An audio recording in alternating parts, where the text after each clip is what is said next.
వాక్యం చాలా బాగుంది. ఈరోజు వచ్చాం, మేము చాలా సంతృప్తి పడుతున్నాం. ఎందుకంటే బిడ్డల్ని ఎలా పెంచాలి, తల్లిదండ్రులుగా మేము ఎలా ఉండాలో చక్కటి వాక్యాన్ని అందించారు జర్మియా గారు. దేవుని నామాన్ని పొందనాలు. ఈ కాన్ఫరెన్స్ ద్వారా నేను చాలా బ్లెస్ అయ్యాను.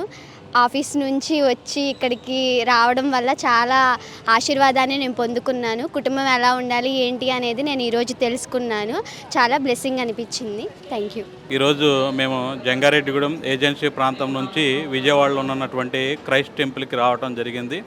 మరి ఇక్కడ యువకులైనటువంటి పౌల్ ఇమ్మానుయేల్ గారి ద్వారా అద్భుతమైనటువంటి వాక్య సందేశము ఈ చర్చిలో వినిపించడం అనేటటువంటిది జరుగుతుంది. మరి ఈ రోజున ఇమ్మానుయేల్ మినిస్ట్రీస్కి సంబంధించినటువంటి హైదరాబాద్ నుంచి జర్మియా గారు కూడా మరి ఇక్కడికి రావటం అనేటటువంటి జరిగింది. వారి యొక్క ఆధ్యాత్మిక సందేశంతో మేము అందరం కూడా చక్కగా దేవుని నామంలో ముందుకెళ్ళటం అనేటటువంటిది జరిగింది. చక్కగా మంచి సందేశం ఇచ్చినటువంటి జర్మియా గారికి, మరి అదేవిధంగా చక్కటి ఈ వాక్య పరిచర్యను ఏర్పాటు చేసినటువంటి పౌల్ ఇమ్మానుయేల్ గారికి అందరికీ కూడా పేరు పేరున ధన్యవాదాలు తెలియజేసుకుంటున్నామండి. ఇక్కడ వాక్యం విని మేము చాలా మేలు పొందామండి. ఇక్కడ శక్తివంతమైనటువంటి ఆరాధన నిస్సీ సిస్టర్ ద్వారా, పౌల్ ఇమ్మానుయేల్ గారి బ్రదర్ ద్వారా జరుగుతుందండి.